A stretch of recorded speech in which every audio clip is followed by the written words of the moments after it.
డబ్బు, అనారోగ్యం, ఉద్యోగం, వ్యాపారం, అప్పులతో బాధపడుతున్నారా? మీకోసమే launch your future programme.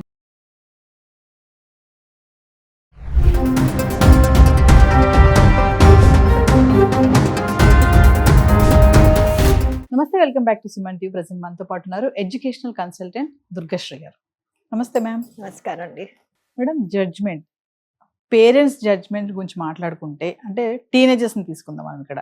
Parents ప్రతి విషయంలో కూడా వాళ్ళకి చెప్తా ఉంటారు, ఇది చేయొద్దురా, ఇది చెయ్యరా, అలా ఉండు, ఇలా ఉండు, వాళ్ళతో మాట్లాడకు, వీళ్ళతో మాట్లాడకు, ఇలా ఎందుకు చేస్తున్నావు, అలా ఎందుకు చేయట్లేదు, ఇలా ఎందుకు వెళ్తున్నావు, అలా చేస్తే బాగుంటుంది కదా అనేసి. అంటే ఈ జడ్జ్మెంట్లు ఏవైతే చెప్తూ ఉంటారో అది జాగ్రత్త అనుకోవచ్చు, జడ్జ్మెంట్ అనుకోవచ్చు. అంటే పిల్లలు ఇలాంటి జడ్జ్మెంట్స్ తోటి భయపడుతున్నారా, భయంతోటే ఉంటున్నారా, లేదంటే వాళ్ళు మమ్మల్ని కంట్రోల్ చేస్తున్నారా, మా పేరెంట్స్ ఎందుకు మమ్మల్ని కంట్రోల్ చేస్తున్నారు అనే దాంట్లో ఉంటున్నారా? అంటే అసలు పేరెంట్స్ జడ్జ్మెంట్తో పిల్లలు భయపడుతున్నారా లేదా అంటే ఏం చెప్తారు? ఈ జడ్జ్మెంట్ ఎక్కడి నుంచి వస్తుంది? కంపారిజన్ నుంచి వస్తుంది. ఈ కంపారిజన్ అనేది ఒక పెద్ద భూతం లాంటిది నాకైతే. నువ్వు కంపారిజన్ అనేది కన్స్ట్రక్టివ్గా కూడా చూసుకోవచ్చు, లేకపోతే టు పుల్ యూ డౌన్ అన్నట్టు కూడా చూసుకోవచ్చు. ఇప్పుడు మీరు అన్నారు కదా, చాలా స్ట్రాంగ్ స్టేట్మెంట్ చేశారు, పేరెంట్స్ జడ్జ్ చేస్తున్నారు పిల్లల్ని. ఎక్కడ నేను కంఫర్టబుల్గా ఉండాలో అక్కడ నాకు జడ్జ్మెంట్ అనేది వచ్చేస్తే అదొక నరకంలాగా అనిపిస్తుంది. నాకు ఇంటికి వెళ్ళబుద్ధి కాదు, ఎందుకంటే మా అమ్మ నాన్న కంపేర్ చేస్తూనే ఉన్నారు. చూసావా నవీన ఇంత చక్కగా ఉంది, నువ్వేం చేస్తున్నావు అని.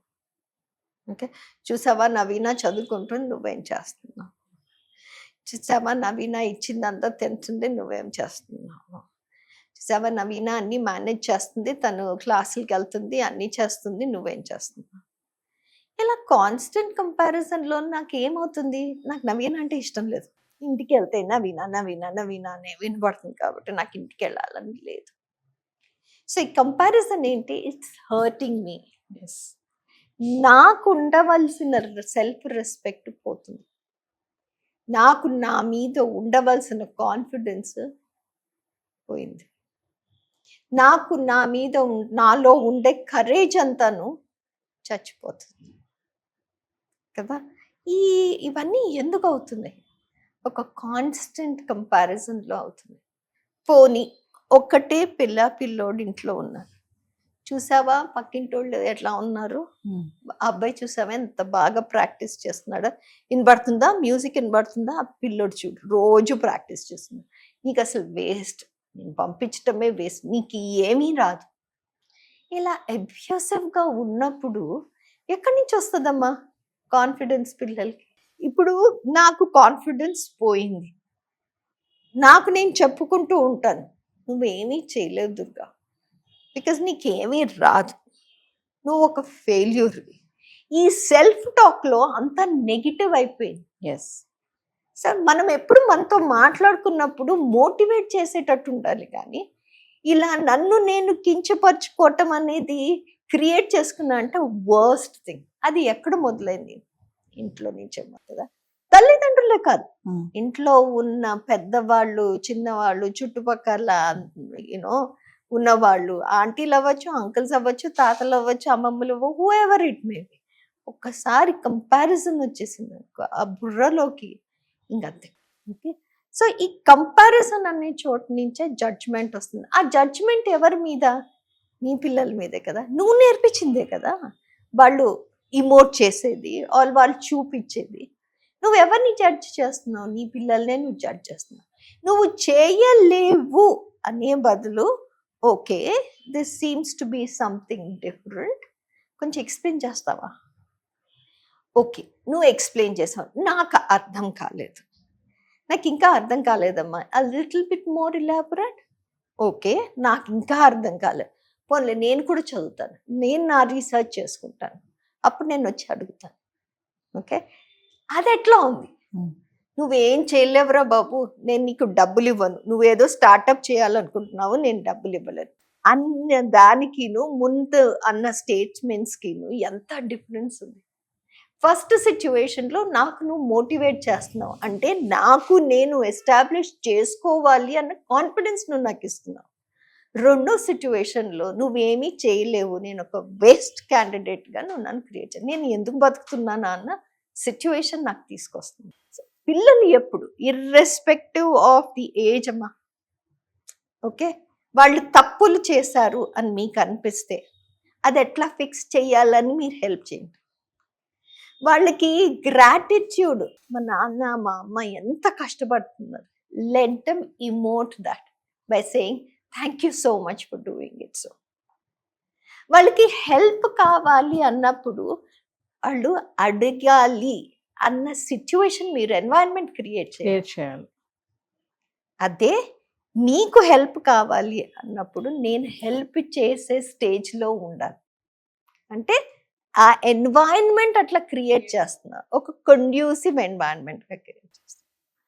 నేను ఒక తప్పు చేశాను, okay, I have done something really wrong, I have to have the guts to come and say I made a mistake.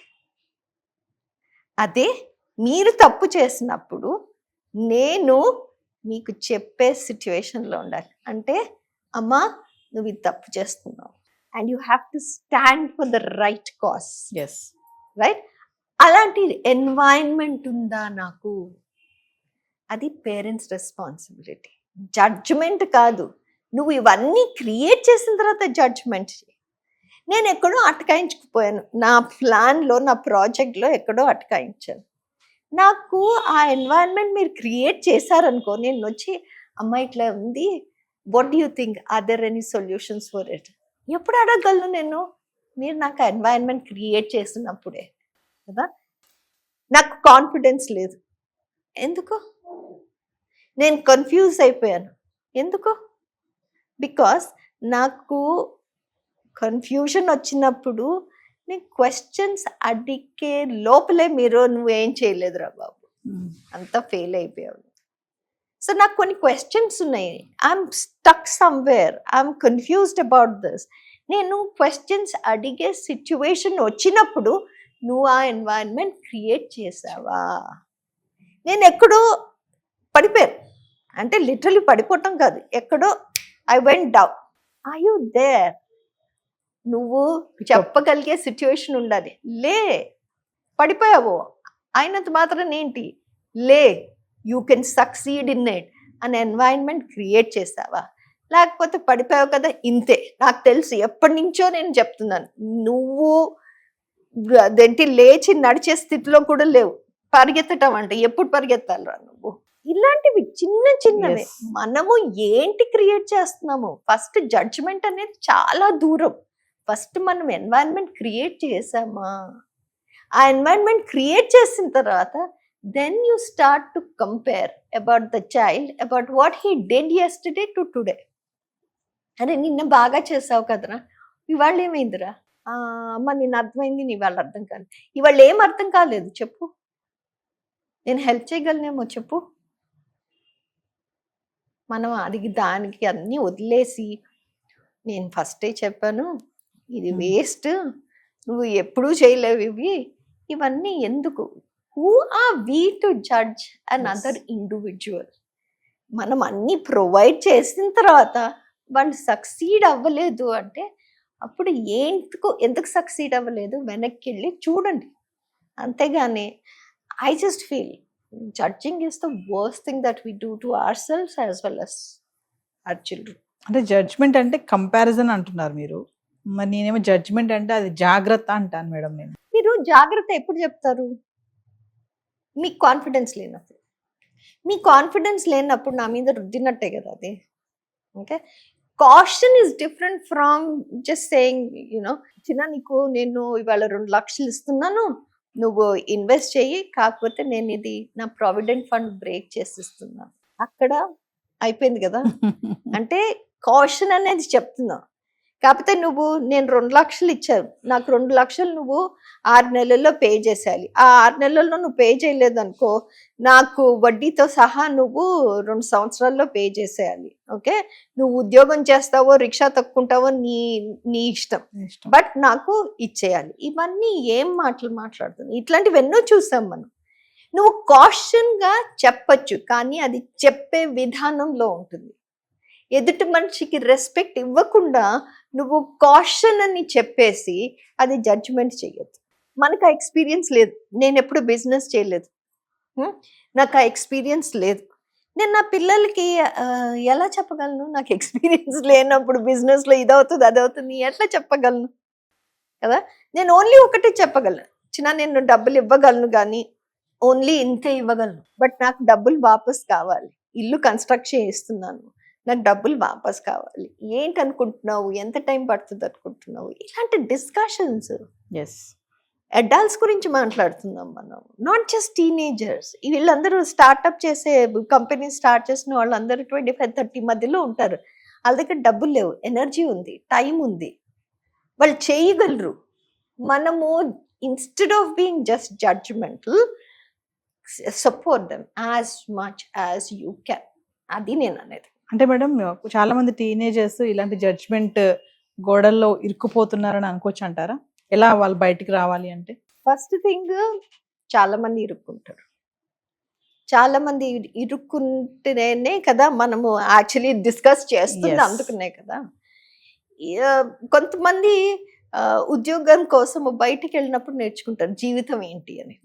Jail నుంచి బయటికి వెళ్ళిన తర్వాత ఫ్రీ బర్డ్ లాగా నేర్చుకుంటారు చూడండి. అప్పుడు ఇంటికి రమ్మంటే వాళ్ళు నేను ఇప్పుడే రాను, నాకు పని ఉంది, ఇవన్నీ చెప్తారు చూడండి. వాళ్ళు ఆన్ జాబ్ నేర్చుకుంటారు.